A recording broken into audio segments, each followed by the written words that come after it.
안녕 친구들, 돌아온 걸 환영해요. 2위 보스턴은 1억 2천만 달러, 3위 매츠는 1억 달러, 4위 필리스와 에인절스는 9,500만 달러였고, 다저스는 8,100만 달러로 11위에 그쳤습니다. 한때 양키스는 사치세의 거의 90%를 혼자 부담하면서 메이저리그 은퇴 선수들의 노후는 양키스가 책임진다는 말까지 나왔습니다. 사치세는 매년 3,500만 달러가 선수 복지 기금으로 적립되고, 이를 제외한 나머지의 절반은 선수연금으로, 또 절반은 수익 공유에 사용됩니다.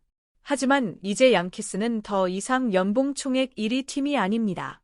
1999년부터 2013년까지 무려 15년 연속 1위를 지켰지만 이후 다저스에게 자리를 내주기 시작합니다. 특히 2015년 다저스는 4,400만 달러의 사치세를 내며 양키스가 2005년에 세웠던 기록을 경신합니다. 스티브 코언이 등장한 이후 양키스는 아예 3위로 밀려났습니다. 올해 양키스는 총 3억 1,990만 달러를 썼지만 매츠는 3억 4,600만 달러, 다저스는 무려 4억 1,700만 달러를 지출했습니다. 특히 다저스와는 1억 달러 이상 차이가 났습니다.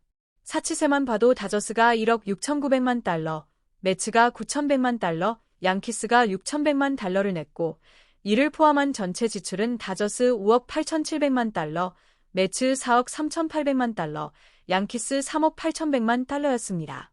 2005년만 해도 다저스의 지출은 양키스의 절반 수준이었지만 올해는 오히려 양키스가 다저스의 65%밖에 쓰지 못하는 상황이 됐습니다. 2000년 양키스 이후 25년 만에 월드시리즈 2연패를 달성한 다저스는 천문학적인 사치세를 냈지만 써야 할 돈은 쓴다는 입장을 분명히 하고 있습니다. 에드윈 디아스와의 3년 6,900만 달러 계약, 미겔 로하스의 500만 달러 옵션 행사 정도가 전부지만 필요하다면 언제든 추가 영입에 나서겠다는 태도입니다. 사치세가 부담된다는 말도 하지 않습니다. 지난해 매출 7억 5,200만 달러로 7억 2,800만 달러의 양키스를 제치고 리그 1위에 오른 다저스는 메이저리그 최초로 매출 10억 달러를 돌파했다는 이야기까지 나오고 있습니다. 돈이 돈을 버는 구조가 오타니를 통해 완성됐다는 평가입니다. 반면 우리는 다저스처럼 쓸 수 없다며 계속해서 어렵다고 말하는 스타인브레너는 월드시리즈 종료 후 인터뷰에서 매출이 7억 달러를 넘지만 비용이 너무 많이 들어 실제로는 돈을 벌지 못하고 있다고 밝혔습니다. 실제로 포브스의 추정에 따르면 양키스는 2024년 영업이익이 5,700만 달러 적자였습니다.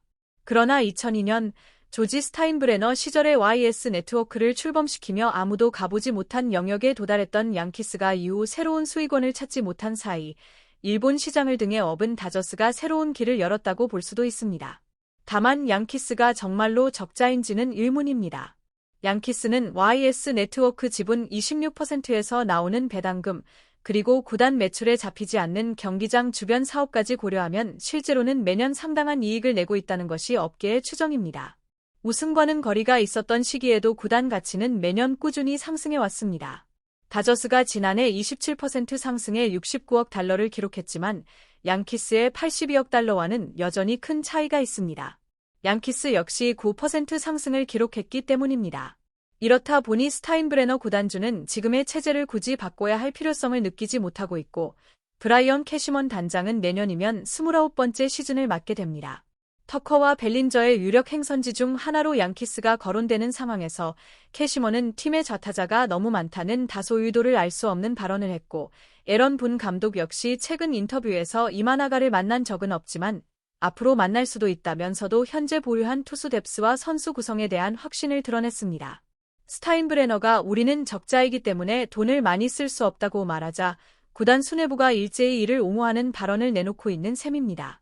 실제로 양키스는 야마모토 영입에 실패한 뒤 스네를 건너뛰고 스트로먼과 계약하며 약 4천만 달러만 썼고 소토에게 7억 6천만 달러를 제시했다가 놓친 이후에는 프리드에게 2억 달러 계약을 안겼습니다. 그럼에도 전체 지출은 2억 5천만 달러 선에 머물렀습니다. 불과했습니다. 그리고 올해는 그리삼에게 제시한 퀄리파잉 오퍼 2,200만 달러와 로사리오, 야브로와 1년 계약에 쓴 500만 달러가 지금까지 지출의 전부입니다. 문제는 양키스를 제외한 아메리칸리그 동부팀들이 모두 공격적인 오프시즌을 보내고 있다는 점입니다. 월드시리즈 준우승팀 토론토는 딜런 시스와 7년 2억 1천만 달러, 타일러 로저스와 3년 3,600만 달러, 코디 폰세와 3년 3천만 달러 계약을 체결했고 터커의 유력한 행선지로도 거론되고 있습니다. 그동안 지나치게 소극적이었던 볼티모어 역시 움직였습니다. 피트 알론소와 5년 1억 5,500만 달러, 라이언 헬슬리와 2년 2,800만 달러 계약을 맺었고 트레이드를 통해 테일러 워드와 세인 바즈를 영입했습니다.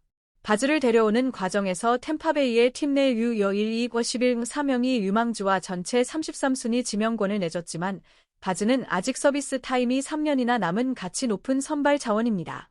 올 시즌 성적은 10승 12패 평균 자책점 4.87로 다소 평범했지만 홈 경기에서는 5.90으로 부진했던 반면 원정에서는 3.86을 기록했고 구장 환경의 영향을 크게 받았다는 평가가 많습니다. 기대 지표 역시 나쁘지 않아 반등 가능성이 높다는 전망입니다. 지로드가 빠지긴 했지만 부상자들이 대거 복구하면서 트레버 로저스, 카일 브래디시, 세인 바즈, 딘 크레이머, 타일러 일스로 이어지는 볼티모어의 선발 로테이션은 상당한 업그레이드가 기대됩니다.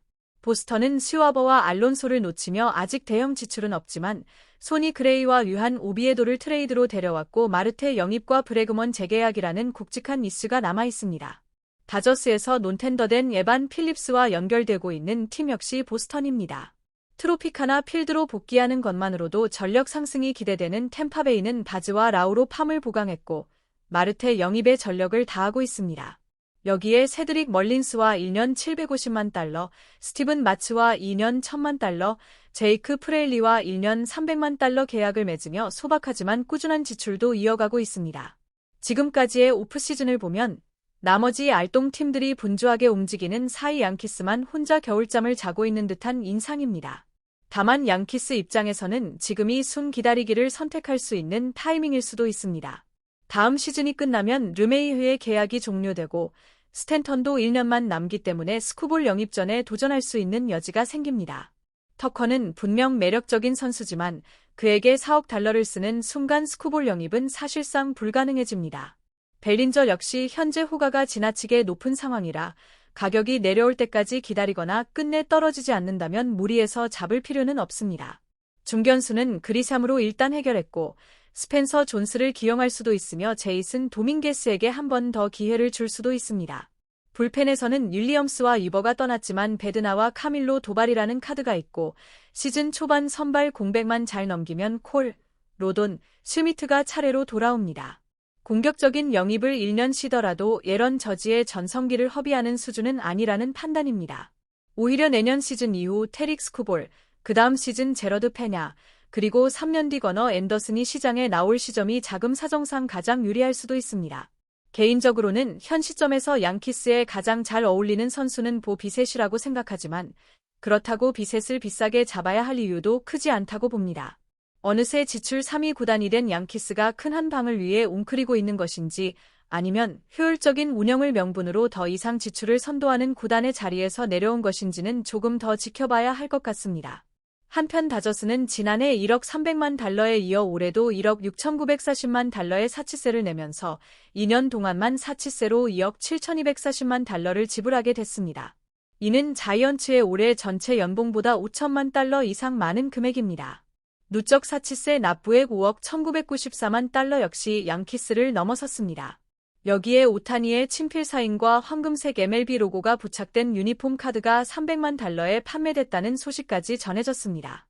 이는 2020년 마이크 트라우스의 루키 카드가 396만 달러에 팔린 이후 최고가에 해당하는 기록입니다. 공유와 구독, 좋아요.